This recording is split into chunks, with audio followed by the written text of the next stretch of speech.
Sir வணக்கம் sir. வணக்கம். OPS அவர்கள் ராமநாதபுரம் தொகுதியில சுயேட்சை வேட்பாளராக களமிறங்குகிறார். எந்த நம்பிக்கையில அங்க ஜெயிக்க முடியும்னு நினைச்சு களமிறங்கிருக்கு? மக்களின் மீது வச்சிருக்க நம்பிக்கை, மக்கள் அவர் மீது வச்சிருக்க நம்பிக்கை, தொண்டர்கள் உடைய உரிமை மீட்புக்காக, அதாவது கழகத்தை அபகரித்த துரோகிகளுக்கு பாடம் கற்பிக்கிறதுக்காக இன்னைக்கு தமிழ்நாடு முழுக்க இருக்கிற மக்கள் எல்லாமே அண்ணன் ஓபிஎஸ் அவர்கள் மீது வைத்துள்ள பற்றுள்ளத்துக்கு ஒரு பானை சோற்றுக்கு ஒரு சோறு பதம் சொல்றது போல. ஏன்னா இப்போ உங்களுக்கு ராமநாதபுரம் நாடாளுமன்ற தொகுதியில் அவர் இது பண்ணுவார். ஏன்னா இப்போ நீங்க நினைக்கலாம், ஏன் சுயேட்சையாட்டை 10 இடத்துல விடலாம், 10 சீட்டு கொடுக்குறேன்னு சொன்னாங்களா, 10 இடத்துல விடலாம்னா 10 இடத்துலையும் 10 சின்னம் வந்துடும். அதை நம்ம ரீச் பண்ணிட முடியாது. அது இந்த ஃபெமிலியரான நம்ம ஃபேஸ்கள் நம்ம கொண்டு போனோம், ரீச் பண்ணிட முடியாது. இப்போ அண்ணன் ஓபிஎஸ் எல்லாம் இப்போ நாளைக்கு சின்னத்தை கொடுத்தாங்கன்னா நாங்கள்லாம் ஒரு 3 நாள் 4 நாளில் ஃபுல் ஃபீல்டில் இறங்கிடுவோம். 6 தொகுதிக்குள்ளேயும் கொண்டு போய் ரீச் ஆகிறது தான் எங்கள் வேலையை. அந்த சின்னத்தை எப்படி ரீச் பண்ணணுமோ அதை ரீச் பண்ணுவோம். ரெட்டை மின் விளக்குன்னு கொடுத்தாங்க, அதை நாங்கள் ரீச் பண்ணலையா. அம்மாவுக்கு சேவல் கொடுத்தாங்க, ரீச் பண்ணணும். அன்னைக்கு ரெட்டை புறா சேவல்ங்கும் போது அம்மாவுக்கு சேவல் சின்னத்தை அவ்வளோ சீக்கிரமாக ரீச் பண்ணணும். அது மாதிரி ஒரு காலத்தில் தலைவரே ரெட்டையில் இருக்கும்போது சிங்கம் சின்னத்தை வாங்கினார். ஒருத்தருக்கு, ஒரு கட்சிக்காரர் ஒருத்தருக்கு கொடுத்துட்டாரு, திரும்பி வாபஸ் வாங்க மாட்டேன்னு அவர் விடக்கூடிய ஆளுக்கு சிங்க சின்னத்தை கொடுத்தாரு. தலைவர் இருக்கும்போதே நடந்த சம்பவம்.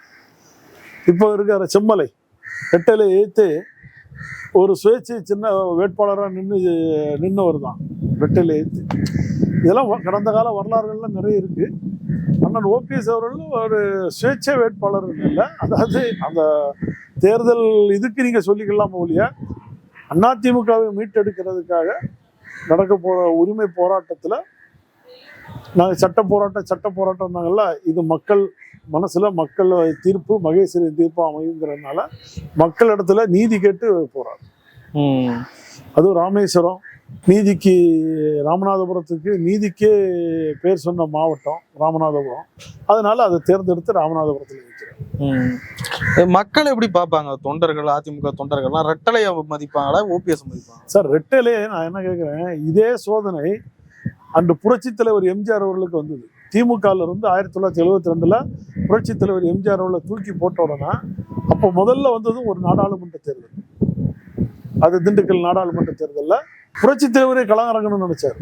நீங்க நல்லா புரிஞ்சுங்கன்னா, புரட்சி தலைவரே களமிறங்க நின்னவர் எல்லாரும் வேண்டாம் இடைத்தேர்தல் சொல்லி கூடால இருக்கிறவங்கலாம் சொல்லி அதை நிறுத்தப்பட்டு அப்புறம் தான் மாயத்தேவர்னு ஒருத்தரை விட்டு அங்கதான் கிடைக்கப்பட்டது ரெட்டையிலை சின்னம்.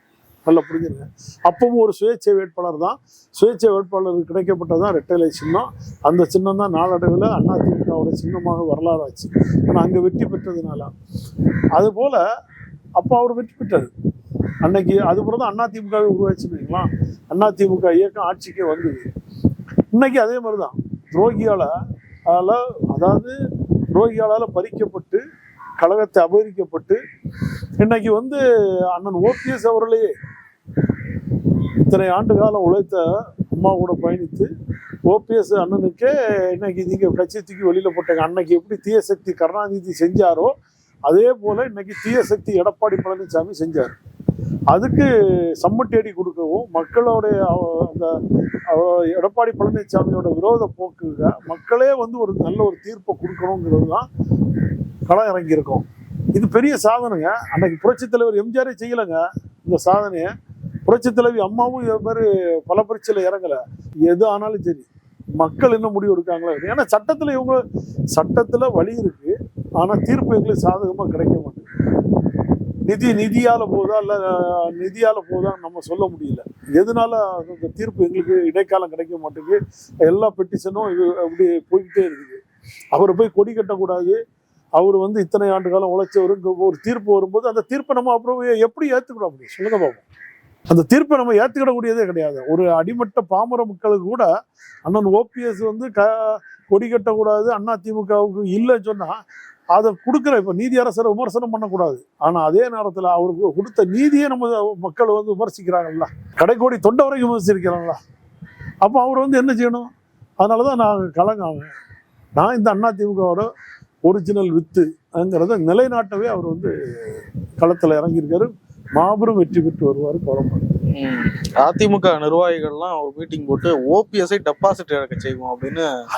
அவங்க இப்போ மொத்தம் அவர் வந்து 40 தொகுதியும் ஜெயிக்க போறது இல்லை. 40 தொகுதியில் அவர் எத்தனை தொகுதியில் டெபாசிட் வாங்குறாங்கிறத நம்ம பார்த்துக்கலாம். அதிமுகன்னு சொல்லாங்க, எடப்பாடி திமுகன்னு சொல்லுங்க, அதுதான் சரியான பொருத்தமாக இருக்கும். எடப்பாடி திமுகன்னு சொன்னீங்கன்னா கரெக்டாக இருக்கும். ஏன்னா திமுக ஜெயிக்கணுங்கிறது எல்லாம் டம்மி வேட்பாளர் போட்டு வச்சிருக்காரு. எங்க போட்டு வச்சிருக்காரு? எங்க கன்னியாகுமரி மாவட்டத்தில் பசிலியான்னு ஒருத்தரை போட்டு வச்சிருக்காரு. 2 மாசத்துக்கு முன்னாடி அவர் எங்கிருந்து வந்தாரு? திமுகல இருந்து வந்தாரு. திருநெல்வேலியில் இன்னைக்கு வேணா அந்த சிம்லா முத்து சோழனை மாற்றிருக்காங்கன்னு நினைக்கிறேன். அது மாற்றிட்டாங்களா மாற்றிலையா எனக்கு தெரியல. மாற்றிட்டாங்கன்னு மாதிரி ஏதோ முகநூலில் பார்த்தேன். அந்த அம்மா இப்போ ஒரு 15 நாளைக்கு முன்னாடி திமுகவில் இருந்தது. அம்மாவை ஏற்று ரெட்டலைக்கு ஏற்றல வேலை பார்த்தது. அதை கொண்டு வந்து விட்டுருக்காரு. இது போல ஏன் முனுசாமி பையன் நின்னாங்க? நிற்க போகிறேன் ராஜ்யத்தில் இல்லைப்பா, பையன் எங்கே போனாப்புல? இவங்களாம் பெரிய பெரிய தலைகள்லாம் இருக்காங்களா? அவங்களாம் தோற்று போனவங்களாம் இருக்காங்களா? அவங்களெல்லாம் எம்பி ஆக்கி விட வேண்டியதானே? எம்பி ஆக்கி விட வேண்டியதானேங்க. அவர்கிட்ட கூட்டணியும் கிடையாது, கூட்டணியும் யாரும் கிடையாது. இதான் இல்லைன்னா தேசிய தேமுதிமுக கொண்டு போய் 5 சீட்டு கொடுத்துட்டு உட்காந்துட்டு இருப்பாரா? அதுலேருந்தே தெரியலையா? அந்த அம்மா பேசுறதுக்கு இவர் வந்து பல்ல காட்டிட்டு சிரிச்சுக்கிட்டே உட்காந்துட்டு இருக்காரு பாருங்க. அப்பவே பார்த்தா தெரியலையா ஆளுமையற்றவர் எடப்பாடி பழனிசாமின்னு? 40 தொகுதியும் அவர் முதல்ல டெபாசிட் வாங்குறான்னு பாருங்க. எங்க போறாருன்னு தெரியாது. சீமான் கட்சியோட நாம் தமிழர் கட்சி சீமானோட பின்னாடி போயிருவார், கவலைப்படாங்க. அதனால அவங்க எங்களுக்கு வேணும்னா ராமநாதபுரத்துல முகாமிட்டு ஏதாவது பணம் கொடுத்து எடுத்து மக்கள் மனசு மாத்தலாம்னு நினைப்பாங்க. அவன் ராமநாதபுரத்தில் இருக்கிற அத்தனை மக்களும் இன்றைய சூழ்நிலைக்கு அண்ணன் ஓபிஎஸ் அவர்கள் தான் வெற்றி பெறுவாங்கங்கிற என்னுடைய வட்டாரத்திலேயே நான் நிறைய பேர்ட்ட பேசிட்டேன். 100% தமிழ்நாடு முழுக்க நீங்களே மனசாட்சி பிரகாரம் சொல்லுங்க சார், இந்த முடிவு எடுத்தது வெற்றியா தோல்வியா? இந்த முடிவை யாரும் ஈஸியாக எடுக்க முடியாது. அவர் ஒரு எம்எல்ஏ இருக்காரு, நீங்க களத்துல கட்சி பிரிஞ்சிருக்கு, ஆனாலும் மக்களை நம்பி இறங்குறாரு பாருங்க. புரட்சி தலைவர் போல, புரட்சி தலைவர் அம்மா போல மக்களை நம்பி நம்மளால இந்த தொண்டனை யாரும் இழக்க முடியாது. தொண்டர்களுக்காகவே தொண்டரையும் அவர் ஒரு 10 சீட்டு வாங்கி தொண்டர்களுக்கு கொடுத்துட்டு போயிடலாம். ஆனா வந்து நாளைக்கு 10 இடத்துலயும் 10 சுயேட்சையாயிருக்கும், 10 சின்னமாயிரும். அதெல்லாம் ஒரு காலகட்டத்துக்கு முன்னாடி பிரச்சனைகள் ஆயிருந்ததுனால தொண்டர்களை கஷ்டப்படுத்த வேண்டாம். தொண்டர்களுக்காக நானே கஷ்டப்படுறேங்கிறதுக்காக அவரே களத்தில் இறங்கி நிற்கிறார். ராமநாதபுரத்துல ஓபிஎஸ்க்கு செல்வாக்கு இருக்கா? தமிழ்நாடே செல்வாக்கு இருக்கு சார். நீங்க என்ன ராமநாதபுரம் மட்டும் சொல்றீங்க? தமிழ்நாட்டில் அவர் எங்க வேணாலும் நிற்பாரு. இதே எடப்பாடி பழனிசாமியை எடப்பாடியை விட்டு வேற எங்கேயா நிற்க சொல்லுங்க. எடப்பாடி இது வரைக்கும் எத்தனை தடவை எடப்பாடியிலே தோத்துருக்காரு. ஆனால் ஓபிஎஸ் அவர்கள் இது வரைக்கும் சரியில்லை, ஏதாவது ஒரு தோல்வி இருக்காரா பாருங்க. நீங்க ஒன்னே ஒன்று நினைச்சிடுங்க, புரட்சி தலைவி அம்மா அவர்கள் அண்ணன் ஓபிஎஸ் அவர்களுக்கு நகரசபை தலைவர் பதவி, வருவாய்த்துறை அமைச்சர், சட்டமன்ற உறுப்பினர், வருவாய்த்துறை அமைச்சர், தமிழ்நாடு முதலமைச்சர், அது பிறகு எதிர்கட்சி துணைத் தலைவர், எதிர்கட்சி தலைவர், அப்புறம் எந்த குழுவாக இருந்தாலும் அந்த குழுவில் அவர் தான் தலைவர். இப்படி பல பல பதவிகளை கொடுத்தாங்க. அம்மா ஒரே ஒரு பதவி கொடுக்கல, நாடாளுமன்ற உறுப்பினர் பதவி கொடுக்கல, மத்திய அமைச்சராக்கல. அதை தமிழக மக்கள் செஞ்சு வாங்கி கொடுத்தாங்க. அதை நீங்க அம்மாவின் ஆன்மாவும் புரட்சி தலைவி அம்மாவும் ஆன்மாவும் அதிமுகவை காப்பாற்றுக்கு மக்களின் மூலமாக அம்மா கொடுக்காத ஒரே பதவி நாடாளுமன்ற உறுப்பினர் பதவி தான். பாக்கி எல்லா பதவியும் அவர் வாங்கினார். நாடாளுமன்ற பதவி வாங்கி மத்திய அமைச்சராக வள வருவார் தமிழ்நாட்டில். அதுக்காக தான் தமிழ்நாடு மக்களே மொத்தமா ராமநாதபுரத்துக்கு வந்து போடும். அதனால தமிழ்நாட்டில் அவர் எங்க நின்னாலும் ஜெயிப்பார். எடப்பாடி தாண்டி விட்டு எடப்பாடியில் அவர் அந்த கவுன்சிலர் நிக்க சொல்லுங்க, முதல்ல ஜெயிக்கிறாராம் பாருங்க. அவருடைய கவுன்சிலர்லேயே தோத்து போனார்லாங்க. 2019 இதே முதலமைச்சராக இருக்காரு. முதலமைச்சராக இருக்கும்போது அவருடைய சொந்த தொகுதியில் 9,000 ஓட்டு தோல்வி. அப்புறம் இவங்கள பத்தி டெபாசிட்டை பத்தி பேசுறதுக்கு என்ன தகுதி இருக்கு? அத்தனை பேர் அமைச்சர் தொகுதி அவ்வளவும் பின்தங்கிய நிலைமை. ஏன் இந்த தடவை தம்பித்துறை போட்டி இல்லை? நீங்க லிஸ்ட் எடுத்து பாருங்க சார். அங்க தூத்துக்குடியில இருந்த நட்டார்ஜி எம்பிக்கு கொடுக்கல. அப்புறம் இங்க இந்த ஈரோடுல அந்த அம்மா ஒரு சத்தியபாமா அந்த லேடி அவங்களுக்கு கொடுத்துருக்கலாம். யாருக்காக கொடுத்துருக்காரா கேட்டா என்ன சொல்லுவாரு? எல்லாம் புதுமுகம் இளைஞர்களுக்கு கொடுக்குறாங்க. அப்படியே மாவட்ட செயலாளர்களையும் மாத்துங்க, புதுமுகத்துக்கு கொடுங்க, ஆளுமை இருக்கான்னு பார்த்துருவோம். அத்தனை மாவட்ட செயலாளரையும் மாத்துங்க, எல்லாம் புதுமுகத்துக்கு கொடுங்க. ஏன் அங்க தலவாய் சுந்தரம் தான் இருக்கணும், இங்க ராஜேந்திர பாலாஜி தான் இருக்கணும், இங்க உதயகுமார் தான் இருக்கணும்? அவரே மாவட்ட செயலாளராக இருந்தவருங்க. தமிழ்நாடுல முதலமைச்சராக இருக்கும்போது கேவலம் அதாவது வெளியில சொன்னா கேவலம். தமிழ்நாடு முதலமைச்சராக இருந்து சேலம் புறநகர் மாவட்டம் மாவட்ட செயலாளராக பதவியை கூட கொடுக்க மனசு இல்லாத மனிதராகும். பதவி வெறி பிடித்த பழனிசாமி. அவருக்கு அடி கொடுக்கவே அண்ணன் ராமநாதபுரத்துக்கு களமிறங்கிட்டாரு. களத்துல சந்திப்போம் வாங்க, அங்கதானே இருக்கு உங்களுக்கு, நாங்க தயாரா இருக்கோம். நீங்க எத்தனை வேற வேணாலும் போடுங்க, எத்தனை கமிட்டி வேணாலும் போடுங்க, 6 தொகுதியிலையும் களம் இறங்கி வெற்றி காண்றோம். எப்படி புரட்சி தலைவருக்கு அன்னைக்கு புரட்சி தலைவரோட ரசிகர்கள் இறங்கி களம் இறங்கி வேலை பார்த்தாங்களோ, அது போல தமிழ்நாட்டுல பட்டி தொட்டி கிராமத்துல இருக்கிற அதிமுக அடிப்படை தொண்டர்கள் உணர்வோட வரோம். இன்னைக்கே கன்னியாகுமரியில இருந்து எத்தனை பேர் போன் பண்றாங்க, நாங்க வாரோண்ணே, நாங்க உழைக்கிறதுக்கு நாங்க வாரோம், இங்க எல்லாம் கட்சியை சோழியை முடிச்சுட்டான் உணர்வுல பேசிட்டு இருக்காங்க சார். இதே மாதிரி ஒவ்வொரு மாவட்டத்திலையும் இருக்காங்க. அத்தனை மாவட்ட தொண்டர்களை ஒருங்கிணைக்க ஒரு புரட்சி படையை உருவாக்கவே புரட்சி மக்கள் தலைவராட்டு அண்ணன் ஓபிஎஸ் அவர்கள் களமிறங்கினார். பாஜக வந்து ஓபிஎஸ் மதிக்கல, மரியாதையே கொடுக்கல அப்படின்றாங்க. ஒரே ஒரு சீட்டு என்ன டிடிவி தினகரனுக்கு 2, தமிழ் மாநில காங்கிரஸ்க்கு 3. சார் அதுதானே விளக்கமா சொல்றேன். அவங்க 10 சீட்டு கொடுக்குறேன்னு சொல்லிட்டாங்க, அவருக்கு 5-15 சீட்டு ஓகேன்ட்டாங்க. நீங்க நல்லா புரிஞ்சுருங்க. இவருக்கு சின்னம் வந்து என்ன பிரச்சனையில இருக்கு. இப்போ அவங்களுக்கே ரெட்டையில கிடைக்குமா கிடைக்காதா, ரெட்டையில நிக்க போறாங்களா சுயேட்சையில நிக்க போறாங்களாங்கிறது இன்னும் களங்கான 2 நாள்ல தெரியும். அவங்க நல்லா புரிஞ்சிருங்க. அதுக்குள்ள வேலைகள் தேர்தல் கமிஷன் முடிவெடுப்பாங்க. தேர்தல் கமிஷனின் இறுதி முடிவு அது. புரிஞ்சுட்டீங்களா? பழனிசாமியை பொதுச் செயலாளர் அவங்கள இன்னும் ஏத்துக்கலையே தேர்தல் கமிஷன்ல. ஓட்டு மூலம் இடைக்கால பொதுச் செயலாளர் தானே, அந்த டிஸ்ட்ரிபியூஷன் இருக்கு. அது நீதிமன்றத்துக்கு போதா இல்லை என்ன குழப்பமாக போகுதுங்கிறது அது 2வது காலகட்டம். ஒருவேளை பழனிசாமி இந்த 40 பேரை நான் வாபஸ் வாங்கிட்டு தடவை நாடாளுமன்ற தேர்தலில் நிக்கலன்னு கூட இன்னொரு 2 நாள்ல அறிவிப்பு வந்தாலும் வரும். நல்லா புரிஞ்சுங்க. இப்ப எல்லாம் மனு தாக்கல் பண்ணனாலும் கடைசியில நாங்க இந்த நாடாளுமன்ற தேர்தலை புறக்கணிக்கிறோம்னு சொல்லி கூட எடப்பாடி பழனிசாமி சொல்லக்கூடிய காலகட்டம் வரலாம் இன்னும் ஒரு 2 நாள்ல.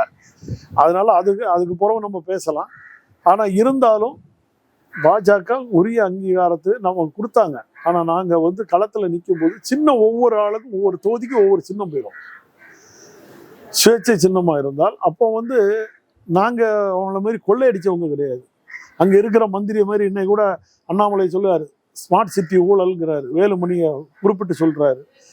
அன்னைக்கு கரூர் விஜயபாஸ்கர் இந்த விஜயபாஸ்கர் மேல இடி போயிருக்கு, ரெய்டு நடக்கு, எடப்பாடி மேல 4500 கோடிங்கிறாங்க, அந்த பிரச்சனைங்கிறாங்க. இப்படி ஒவ்வொரு கொள்ளையடிச்ச பணங்களோட இருக்காங்க. ஏன் இதுக்கு ஆதாரமா அண்ணன் பொன்னையனே சொல்லியிருக்காரு, ஒவ்வொரு மாவட்ட செயலாளரையும் 100 கோடி 200 கோடி சம்பாதிக்க வச்சுட்டாருன்னு. அவரே தான் இன்னைக்கு பொறுப்பாளர்ல தலைமையில உட்கார வச்சிருக்காரு. அவரோட வாக்குமூலமே இருக்கு நம்மள்கிட்ட. ஆனா அவங்க எல்லாருமே நிக்க பயப்படுறாங்க. நாங்க எல்லாம் வந்து தொண்டர்கள் தான். இந்த தொண்டர்களை கஷ்டப்படுத்த வேண்டாம். இப்ப நம்ம வந்து உரிமை மீட்பு குழுவா இருக்கிறோம், கட்சியை மீட்டெடுக்கணும், கட்சி பிரிஞ்சிருக்கு.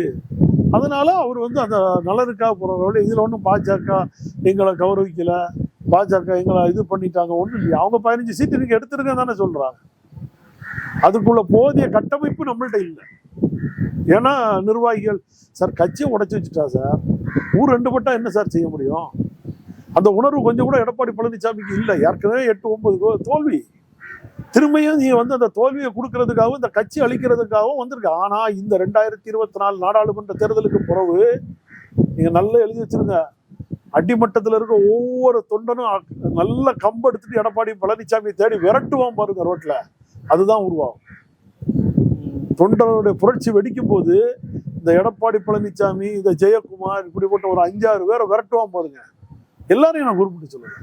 இந்த 5-6 பேரை நீ கட்சிக்கு லாய்க்கு இல்லை, ஒன்னால போச்சு, அவரை ஓபிஎஸ் இந்த மாதிரி பண்ணிட்டான்னு அந்த பேச்சுகள் உருவாக போகுது பாருங்க. அன்னைக்கு தெரியும் எங்க இருப்பாருன்னே தெரியாது. எடப்பாடி பழனிசாமி இந்த கட்சிக்கு முகவரி அற்றவராக வெளியில போயிருவார். இந்த 2024 வெளியே வச்சிருக்காரு. எடப்பாடி பழனிசாமி மெகா கூட்டணி அமைப்பேன் அப்படின்ட்டு இருந்தாரு. அதான் மெகா கூட்டணி அமைச்சிருக்காருல்ல. கடைசி மன்சூர் அலிகான் வந்த பிறகுதாங்க பயத்துல அந்த அம்மா ஓடி வந்துட்டாங்க தேமுதிமுக. அந்த அம்மா காலில் எவ்வளவு நாள் விழுந்துருவாங்க தெரியாது. எத்தனை கட்ட பேச்சுவார்த்தை ஓடிச்சு. பாட்டாளி மக்கள் கட்சி இன்னைக்கு வந்துட்டு அடுத்த நாள் காலையில போய் ஓடிய போயிட்டாங்க. அவங்க சாகசமே வேண்டான்ட்டு. ஏன்னா அன்னைக்கு ஒரே நாள்ல 10.5 போட்டு சோழியை முடிச்சு கொடுத்துட்டு போனாங்க ஆளாக. திரும்பி எடப்பாடி பழனிசாமியை நம்பி ஏதாவது ஒரு கட்சி போச்சா சொல்லுங்க? ஏதோ ஒரு கட்சி போச்சா? அண்ணன் ஜி கே வாசன் போனாரா சொல்லுங்க? யாராவது ஒருத்தர் போனாரா? எங்க மெகா கூட்டணி அமைப்பாங்க? எப்படியோ காங்கிரஸுக்குள்ள ஓட்டையை போட்டுடலாம்னு போட்டாங்க. ஒன்றும் நடக்கல பாவம். அதனால அண்ணன் KS அழகிரியோட பதவி தான் போச்சு. இவர் கூட கொஞ்சமாவது அவரு ஏதோ சேர்ந்தாரா என்னவோ தெரியல, அவருக்கு பதவி போயிட்டு ரகசியமா ஏதோ பேசியிருப்பாரு போல இருக்கு. KS அழகிரியை தூக்கிட்டாங்க. அதான் உண்மை.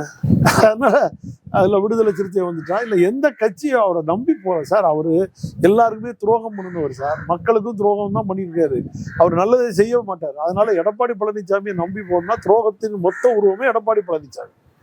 இப்பவும் தொண்டர்களுக்கும் கட்சி தொண்டர்களுக்கும் கழகத்துக்கும் பெரிய இடர்பாடு பண்ணி திமுக கேண்டிடேட்ஸ் பாருங்க சார் 40 தொகுதியில. அதுலயே தெரியலையா நீங்க திமுகவோட பி டீம்னு தெரியுதா? நீங்க நல்லா பாருங்க. நீங்க அதாவது உதயகுமாருக்கு சீட்டு கொடுத்தாச்சு, அது ஒண்ணுதான் அவருக்கு வேணும். உதயகுமாருக்கு முன் வரிசையில சீட்டு வேணும். 40லயும் டம்மி வேட்பாளரை போடுறோம், முடிஞ்சு போச்சு. திமுக படுத்து கிடந்துக்கிட்டே அவங்க வண்டி ஓட்டிட்டு போயிடுவாங்க. அந்த அளவுக்குல நீங்க கொடுத்துருக்கீங்க தமிழ்நாடு முழுக்க. ஆனா களங்காண்மோ தேசிய அதாவது என்டிஏ கூட்டணி குறைந்தது ஒரு 15 தொகுதியில வெற்றி பெறும். அந்த அளவுக்கு ஒரு கட்டமைப்பு இருக்கு, இல்லைன்னு நாங்கள் மறுக்க மாட்டேன். இனி போக போக மக்களோட மனசு மாற மாற மாற 40 நமதே நாளை நமதே கூட உருவாகணும். எடப்பாடி பழனிசாமி செல்வி ஜெயலலிதா மாதிரி புதுமுகங்களையா போட்டு ஜெயிக்க வைப்பாரு. முதல்ல அவர் முகத்தையே முதல்ல தெரியாது, அவர் முகத்தையே மக்களுக்கு தெரியாது. எடப்பாடி பழனிசாமி யாருன்னா இன்னும் தெரியாது. அது அண்ணன் 4 ஆண்டு காலம் கையை பிடிச்சதுனால ஓரளவுக்கு தெரிஞ்சது. இப்போ அண்ணன் கூட ஃபைட் பண்ணிட்டு இருக்கிறதுனால துரோகி எடப்பாடி பழனிசாமி இவரு தானாங்கிறத தெரிஞ்சு வச்சிருக்காங்க. இவர் போடுற புதுமுகத்தை எப்படிங்க கண்டுபிடிப்பாங்க? அது ஒரு கேலி கூத்தா இல்லையா? இவரே முதல்ல தெரியாது. எந்த அடிப்படை தொண்டனுக்கு முதல்ல தெரியும் சொல்லுங்க. எடப்பாடி பழனிசாமி யாருன்னு சொல்லுங்க. ஓபிஎஸ் அப்படி இல்லைங்க. 2001 தமிழக முதல்வராக உட்கார வச்சாங்க, தெரியும். அம்மாவே கூப்பிட்டு சொல்றாங்க, கலியுக பரதன்கிறாங்க.